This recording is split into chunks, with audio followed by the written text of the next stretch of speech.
신약 성경 로마서 9장 1절에서 13절까지의 말씀입니다.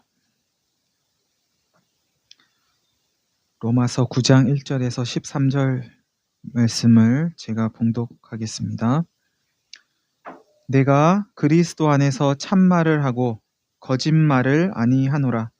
나에게 큰 근심이 있는 것과 마음에 그치지 않는 고통이 있는 것을 내 양심이 성령 안에서 나와 더불어 증언하노니, 나의 형제 곧 고륙의 친척을 위하여 내 자신이 저주를 받아 그리스도에게서 끊어질지라도 원하는 바로라. 그들은 이스라엘 사람이라. 그들에게는 양자됨과 영광과 언약들과 율법을 세우신 것과 예배와 약속들이 있고, 조상들도 그들의 것이요 육신으로 하면 그리스도가 그들에게서 나셨으니 그는 만물 위에 계셔서 세세의 찬양을 받으실 하나님이시니라. 아멘. 그러나 하나님의 말씀이 폐하여진 것 같지 않도다. 이스라엘에게서 난 그들이 다 이스라엘이 아니요 또한 아브라함의 씨가 다 그의 자녀가 아니라 오직 이삭으로부터 난 자라야 내 씨라 불리리라 하셨으니, 곧 육신의 자녀가 하나님의 자녀가 아니요 오직 약속의 자녀가 씨로 여기심을 받느니라. 약속의 말씀은 이것이니, 명년 이때에 내가 이르리니 사라에게 아들이 있으리라 하심이라. 그뿐 아니라 또한 리브가가 우리 조상 이삭 한 사람으로 말미암아 임신하였는데, 그 자식들이 아직 나지도 아니하고 무슨 선이나 악을 행하지 아니한 때에 택하심을 따라 되는 하나님의 뜻이 행위로 말미암지 않고 오직 부르시는 이로 말미암아 서게 하려 하사 리브가에게 이르시되 큰 자가 어린 자를 섬기리라 하셨으니, 기록된 바 내가 야곱은 사랑하고 에서는 미워하였다 하심과 같으니라. 아멘. 13절까지 봤습니다.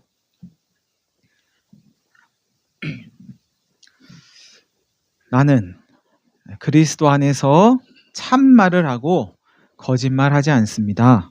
나에게 큰 근심과 마음에 그치지 않는 고통이, 슬픔이 있습니다. 그것은 나의 형제, 곧 고륙의 친척을 위하는 마음입니다. 하면서 오늘 본문이 시작합니다. 나는 바울이죠. 로마서 8장까지 예수 그리스도를 통해서 죽음과 죄와 율법으로부터 해방되고 성령 안에서 참 자유를 맛보는 것이 기독교의 본질이라는 것을 로마서 8장까지 설명을 했는데요.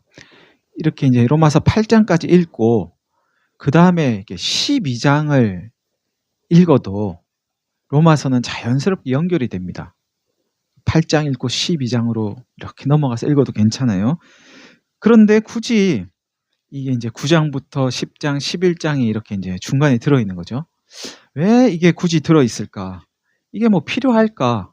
하는 의문이 들 정도로 9장에서 11장까지는 빼도 지극히 자연스러운 연결이 됩니다.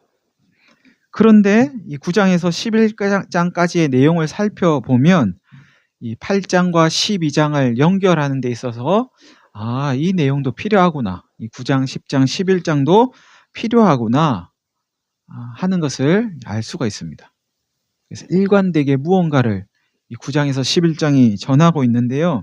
그 내용은 예수 그리스도의 복음이 이스라엘 민족과 어떤 관련이 있는가를 통해서 우리가 주목해야 할 하나님은 어떤 분이신가 하는 것을 이 9장에서 11장까지가 말씀하고 있습니다. 그래서 뭐 이스라엘 이야기가 많이 나오는데 나하고는 별로 상관없는 거 아닌가? 나는 이스라엘 사람도 아니고 유대인도 아니고 나는 대한민국 한민족 사람인데 하고 12장으로 넘어가셔도 잘 연결은 되지만 굳이 우리는 또 살펴보려고 합니다. 바울은 먼저 자신에게 큰 근심과 마음에 그치지 않는 고통이 있다고 말합니다. 죽음으로 인한 근심도 아니고 죄와 율법으로 인한 근심에서는 이미 벗어났다고 바울은 이야기했는데, 그런데 또 무슨 근심이 있다는 소린가? 그거 말고 또 다른 근심이 있을 게 뭐 있나? 예수님을 믿어도 근심으로부터, 고통으로부터 자유로워질 수는 없다는 소린가 그럼? 이미 다 자기는 죽음과 죄와 율법에서 해방되었고 성령 안에서 자유를 누리는 사람이 됐다고 앞에서 실컷 이야기해놓고 또 근심이 있다고. 도대체 어쩌라는 말인가?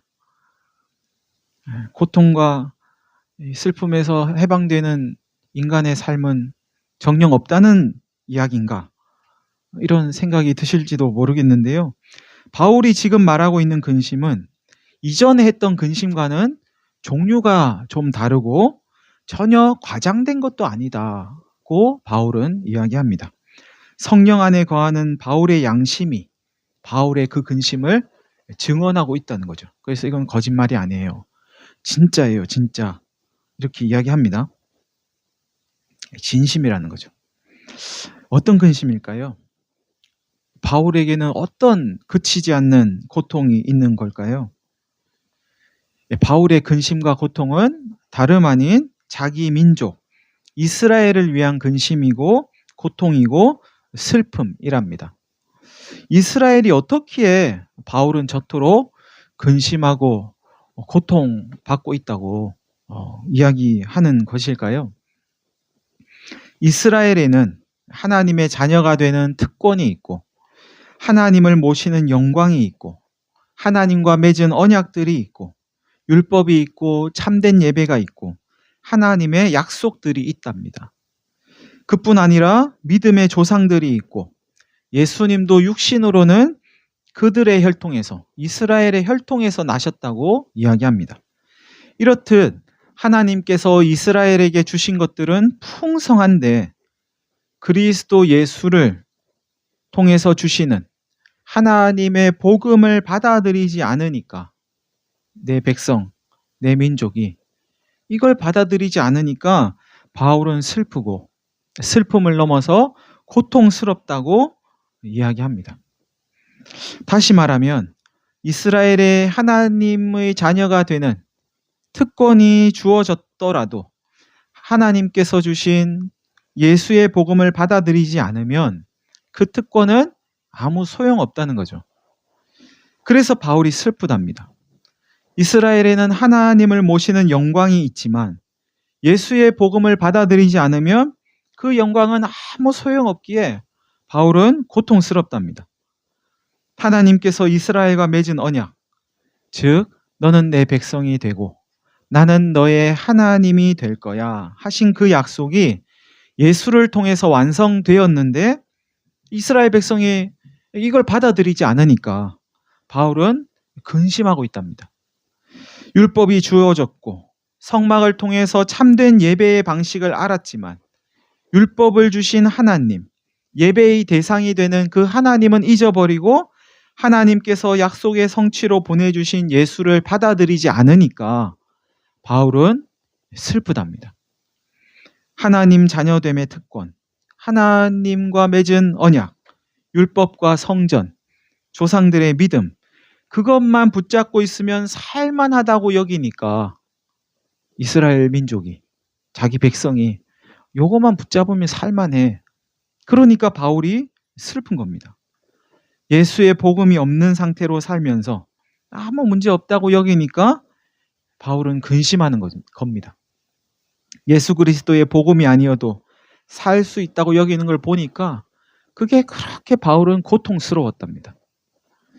그러면서 바울은 자신이 그리스도에게서 끊어질지라도 내 형제, 내 고류, 내 민족이 그리스도로 오신 예수를 받아들이기 원한다고, 그럴 수만 있다면 나는 그리스도에게서 끊어져도 괜찮다고 하나님께 호소합니다. 바울의 마음이 헤아려지십니까?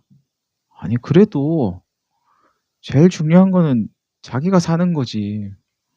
자기는 끊어져도 괜찮고 다른 사람은 다 살면 좋겠어요. 아유, 그게 되나? 그런 마음이 들진 않으세요? 도대체 어떤 마음이면 나는 그리스도에게서 끊어져도 되니까 내 형제, 내 민족, 내 나라는 예수를 받아들여야만 합니다. 이렇게 탄원할 수 있을까? 성경에는 이런 마음으로 하나님께 호소했던 또 한 사람이 있습니다. 애굽에서 탈출한 이스라엘 백성들이 홍해를 건넌 다음 시내 광야에 들어섭니다. 하나님을 만나기 위해 모세가 시내산에 오른 후 이스라엘 백성들은 아론과 함께 금으로 송아지 형상을 만들고 그 금송아지를 하나님이라 하면서 금송아지 하나님을 섬기려고 하지요. 이 모습을 본 하나님께서 이 백성을 내가 진멸해야 되겠다 말씀하시지만 모세는 그 산을 내리달려 이스라엘 백성들의 모습을 확인하고는 하나님께 호소합니다. 이 내용은 출애굽기 32장에 기록되어 있는데요. 모세가 여호와께 다시 나아가 여짜오되 슬픕니다. 이 백성이 자기들을 위하여 금신을 만들어서 큰 죄를 범하였습니다. 그러나 이제 그들의 죄를 사해 주십시오. 그렇지 않으면 원하건대 주께서 기록하신 책에서 내 이름을 지워버려 주십시오. 모세가 슬펐던 건 이스라엘이 하나님을 믿지 않고 자기들을 위해서 자기들이 원하는 신을 만들고 그것을 믿으려 했기 때문입니다. 이스라엘이 하나님 믿지 않고 자기들이 믿고 싶은 걸 믿으려 했기 때문입니다. 하나님 아니더라도 믿을 만한 건 얼마든지 많이 있다고 여겼기 때문이죠. 믿을 만한 건 자기들의 의지와 뜻으로 얼마든지 선택할 수 있다고 여겼기에 모세는 슬펐습니다.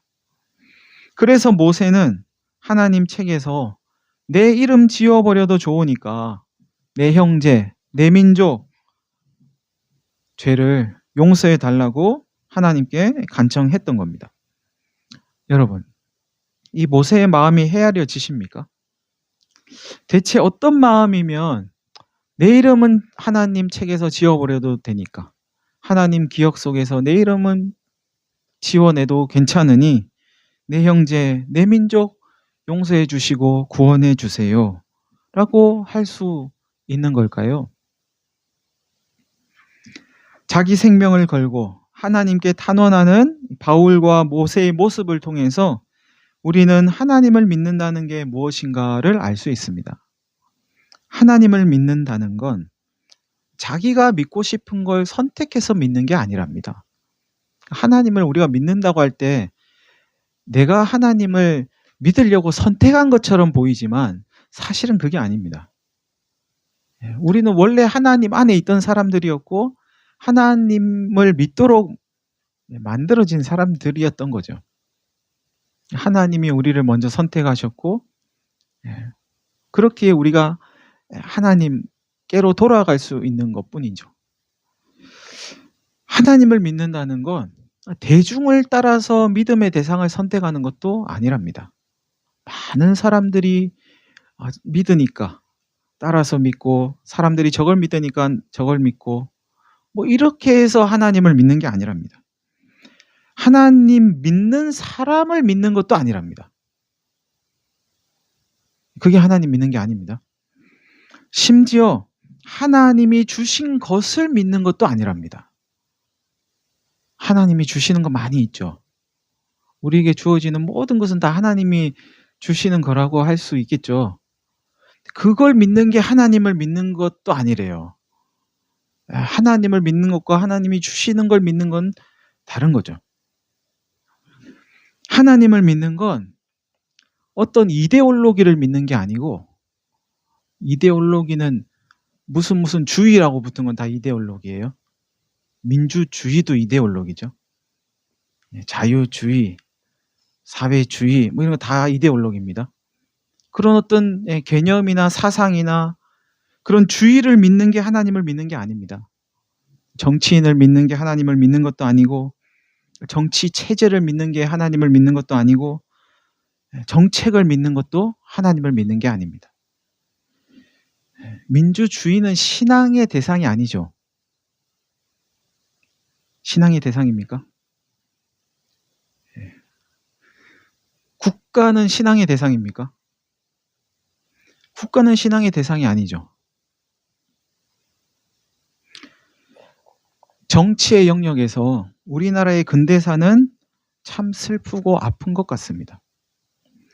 1919년 대한민국 임시정부가 수립되고 1945년 36년간의 일제강점기를 겨우 벗어나는데 미국과 소련의 분할 점령과 신탁 통치로 한반도는 친미의 우익 세력과 친소의 좌익 세력이 서로 대결하는 그런 이념 대립의 장이 됩니다.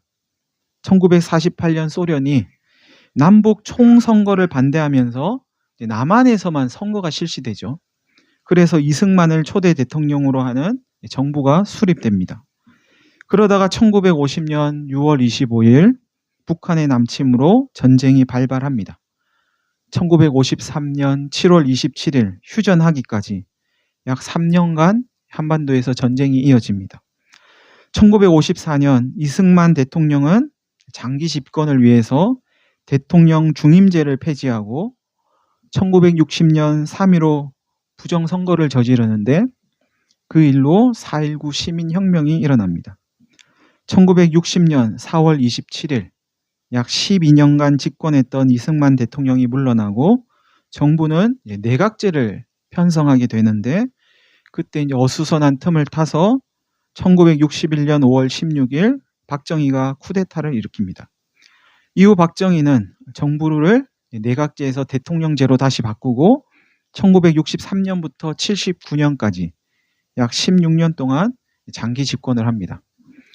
박정희가 암살당하고 1979년 12월 12일 쿠데타로 전두환 정부가 들어서서 1988년까지 약 8년간 집권합니다. 그리고 88년에서 93년까지 노태우 정부가 들어서죠. 이로써 약 32년간의 군사 정권이 막을 내립니다. 박정희, 전두환, 노태우로 이어지는 32년간의 군사 정권. 이후에 이제 문민정부라는 이름으로 김영삼 대통령이 취임을 하고 4년차 때 1997년 외환위기가 찾아옵니다. 많이 저희가 알고 있는 IMF에서 이제 돈을 빌려다 쓰는 그런 위기가 찾아오고 이후 이제 국민의 정부라고 하는 김대중 대통령이 김대중 정부가 들어서는데 외환위기 때 벌어진 일들을 수습하느라고 구조조정도 하고 여러 가지 일들을 하느라고 또 힘들고 어려운 시간을 보내게 되죠. 이후에 참여정부, 노무현 정부 그 이후에는 이제 이명박 정부부터는 무슨 정부 이런 이름 붙이지 않고 그냥 대통령 이름이 이제 그냥 정부 이렇게 해가지고 붙여요. 이명박 정부, 박근혜 정부, 문재인 정부, 윤석열 정부 이렇게 붙입니다. 그래서 1993년부터 2024년 오늘까지 군인 출신이 아닌 시민 출신이라고 하겠습니다. 시민 출신의 정권이 이어져 오는데 이게 이제 올해까지 32년째입니다. 그동안 3번의 대통령 탄핵 소추안이 발의됐고 의결됐고 한 번의 탄핵이 있었고 군사 반란 정권을 잡은 전두환, 노태우는 구속 수감이 되었고 이명박, 박근혜 대통령도 구속 수감이 되었죠. 1910년부터 2024년 오늘날에 이르기까지 114년의 역사를 보면 36년 동안 일제강점기가 있었고 12년 동안 이승만 정부가 들어섰는데 장기 집권을 하고 3년간은 또 전쟁이 있었고 32년간 군사 정권이 있었고 그리고 32년간 이제 시민이 대통령이 되는 민주정부가 이제 들어선 겁니다. 별로 길지도 않은 역사인데 너무 일이 많았고 겨우 이제 시민의 정부가 탄생한 거는 고작 32년밖에 되지 않았어요. 생각하면 생각할수록 참 아프고 슬픈 것 같습니다. 그런데 이런 역사가 비단 우리나라에만 있는 건 아닌 것 같습니다. 어떤 강점기, 어떤 식민 지배를 받는 그런 식민지의 역사, 식민의 역사. 식민은 그들의 입장이고요. 그들의 입장이고, 당한 사람의 입장에서는 강점의 역사죠. 강제로 점령을 당한 역사, 전쟁의 역사, 군사 정권이 들어선 역사, 그리고 이후에 시민들의 어떤 항거를 통해서 시민 정부가 들어서는 이런 일련의 흐름들이 나라들을 살펴보면 그런 모습들이 있어요. 지금도 이런 것 때문에 이제 어떤 항거가 일어나고 저항이 있는 나라들이 있는 거죠, 곳곳에. 저는 우리나라가 모든 국민이 함께 어울려 살 수 있는 좋은 나라가 되기를 간절히 바랍니다.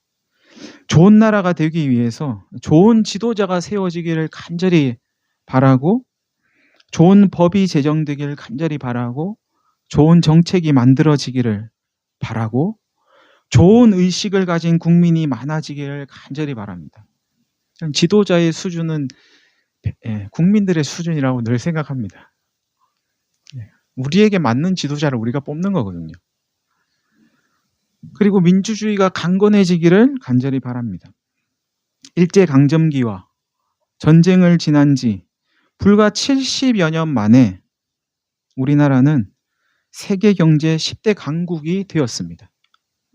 그것만큼이나 강자와 약자, 진보와 보수, 동과 서, 남과 북이 함께 어울려 살 수 있는 점에서도, 그런 점에서도 강국이 되기를 진심으로 바랍니다. 그러나 이런 바람이 기독교 신앙의 대상은 아닙니다. 국민이 주인인 나라, 민주주의가 기독교 신앙의 대상은 아닙니다. 민주주의는 기독교 신앙, 이렇진 않잖아요? 그렇게 말할 수 있습니까? 민주주의의 가치가 나오나요? 하나님 나라의 가치와 다 있는 부분이 있을 수 있지만 민주주의가 신앙의 대상은 아닙니다. 우리는 하나님 믿는 것이지 어떤 제도를 믿는 게 아닙니다.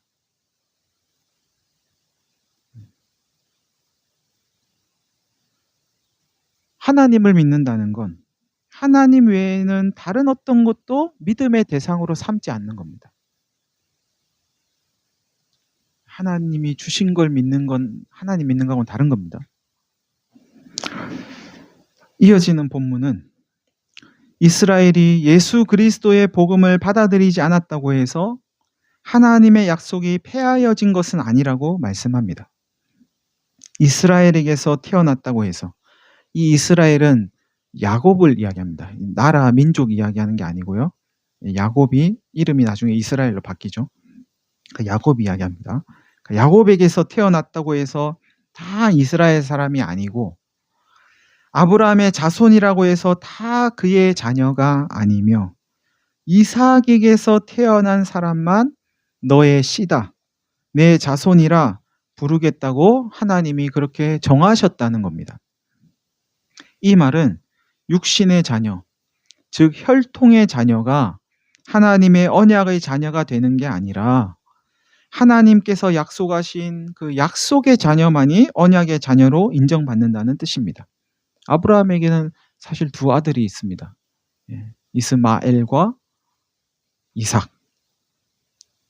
혈통의 자녀로 치면 누구나 다 아브라함의 자손이지만 하나님은 이 둘 중에 이삭을 하나님의 언약의 계보를 이어가는 자녀로 선택하셨다는 거죠. 이 선택은 아브라함의 결정이 아니고 하나님의 전적인 선택이라는 거예요. 아브라함이 이삭으로 해주세요 해가지고 하나님이 옳다, 좋다 한 게 아니라는 거죠. 하나님께서 뭐라고 약속하셨는가 하면, 이 말씀은 창세기 18장 10절에 기록되어 있는 하나님께서 아브라함과 사라에게 하신 말씀인데요. 명년 이때, 내년 이때 내가 이르리니 사라에게 아들이 있을 거야, 이렇게 약속하셨다는 거죠. 이 약속을 따라서 사라의 배에서 이삭이 태어났고, 약속을 따라 태어난 이 이삭만이 하나님의 언약의 후예라는 말씀입니다. 이스마엘은 안 된다는 거예요. 그뿐 아니라 리브가가 이삭을 통해서 쌍둥이를 낳았는데 그들이 태어나기도 전에 무슨 선이나 악을 행하지 아니한 때에 하나님께서 리브가에게 형이 동생을 섬기게 될 것이라고 말씀하셨다는 거예요. 이 말씀은 오늘 본문에 내가 야곱은 사랑하고 에서는 미워했다는 말씀으로 이렇게 등장을 하는데, 이 내가 야곱은 사랑하고 에서는 미워했다는 말씀은 창세기에는 없고요, 말라기에 나오는 말씀입니다. 여기서 미워했다는 말씀은 내가 사랑하지 않았다, 내가 야곱은 사랑하고 에서는 사랑하지 않아, 에서는 미워, 에서는 나쁜 놈이야, 뭐 이런 뜻이 아니고, 에서는 내가 버렸어, 에서는 구원에서 제외됐어, 내가 구원하지 않을 거야, 이런 의미가 아니고, 언약의 계보에서 이 에서는 제외되었다. 언약의 계보에 이삭이 들어오고 에서는, 야곱이 들어오고 에서는 들어오지 않았다. 하나님이 선택하지 않았기 때문에, 뭐 이런 뜻입니다.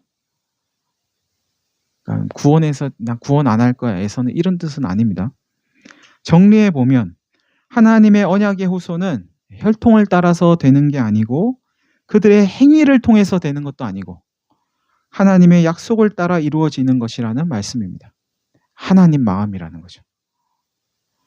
하나님을 제대로 믿지 않는 이스라엘을 보면 그들이 구원에 이르는 것, 하나님의 언약 백성의 으로서의 그 지위를 유지하는 것은 불가능해 보이지만, 뭐 저런 사람들이 어떻게 하나님의 언약의 백성일 수 있어? 바울이 볼 때도 그런 거예요. 그렇지만 하나님의 뜻은 이스라엘의 모습에 따라 좌우되는 게 아니니까, 하나님의 뜻은 부르신, 이스라엘을 부르신 하나님에 의해서 결정되는 거니까, 그러니까 아직은 희망이 있지 않아요? 하는 이야기입니다. 이스마엘이 아니라 이삭이 언약의 자녀가 된 것은 하나님의 은혜로 말미암은 것입니다. 에서가 아닌 야곱이 언약의 반열에 들어선 것은 그들의 행위가 아니라 하나님의 은혜로 말미암은 것입니다. 다 같은 이야기입니다. 선택은 하나님 마음이라는 거죠. 그러니 희망이 있다는 겁니다. 내 민족이 뭐 잘해서, 우리가 뭘 잘해서 그런 게 아니고 하나님이니까, 하나님이 하나님 마음대로 하는 거니까 희망이 있습니다. 하나님은 은혜롭고 자비롭고 인애가 크신 분이니까 아직 소망이 있습니다 하는 말씀입니다. 여러분, 우리의 구원은 부르시는 분 하나님으로 말미암아 이루어집니다. 우리의 공로나 노력이나 대가로 구원을 받아내는 것이 결코 아닙니다. 우리는 부르시는 하나님으로 말미암아 불리어졌을 뿐입니다. 역사의 주인은 하나님이시라고 우리는 고백을 하죠. 눈에도 보이지 않는 하나님이 역사의 주인이시고 역사를 이끌고 계신다. 나와 내 삶에, 우리 삶에 주인은 하나님이시고 그 하나님이 하나님의 뜻 가운데서 우리를 인도하고 계신다. 이렇게 믿는 사람들이 그리스도인이죠. 이렇게 믿는 사람들이 하나님의 백성인 거죠. 이것을 믿는 사람은 무슨 일이 있을 때 하나님을 찾습니다. 하나님이 주인이니까 주인을 찾는 거죠. 하나님께 구하고 하나님께 매달립니다. 하나님을 찾고 하나님을 구하고 하나님께 매달리는 사람이 하나님 믿는 사람이죠. 그게 하나님 믿는 사람과 안 믿는 사람의 가장 큰 차이라고 할 수 있어요. 똑같이 뭔가를 하는데 하나님 믿는 사람은 뭔가를 하면서도 하나님 찾는 거죠. 하나님 믿으니까. 내가 뭔가를 하는 이것이 무언가를 이루는 게 아니고 이루시는 분은 하나님이시니까 내가 뭔가를 하지만 그래도 하나님 찾는 거죠. 뭔 소리를 하려고 저러. 우리가 어떤 행동을 하더라도 그 행동이 역사를 만드는 게 아니고 역사의 주관자는 하나님이라는 걸 인정하는 사람이 하나님 믿는 사람이라는 말씀 드리려고 하는 거예요. 예. 그죠? 역사는 하나님 주관하시죠. 사람이 만들어내는 게 아니고 하나님이 주관하십니다. 이걸 믿는 게 하나님 믿는 겁니다. 이걸 놓치면 하나님 믿는 사람과 안 믿는 사람이 아무런 차이가 없습니다. 내가 했어, 우리가 했어 이러면 하나님 안 믿는 게 되는 거죠. 하나님이 하십니다. 사랑하는 성도 여러분, 우리를 부르시는 분이 하나님이고 우리를 구원하시는 분이 하나님이시고 역사를 주관하는 분이 하나님이시라는 사실을 분명히 받아들이시면서 하나님께 마음 두는 것을 잊어버리지 않으시기를 간절히 바랍니다. 또한 우리는 이데올로기를 믿는 게 아니고 살아계신 하나님을 믿는 하나님의 자녀라는 사실을 마음에 새기시면서 생각만 해도 슬프고 아픈 우리나라, 대한민국이 모든 사람이 함께 어울려 살 수 있는 정의의 나라, 평화의 나라가 되도록 하나님께 간청하는 일을 멈추지 않는 저와 여러분이 되시기를 간절히 바랍니다. 다 같이 한 1분 정도 기도하시겠습니다.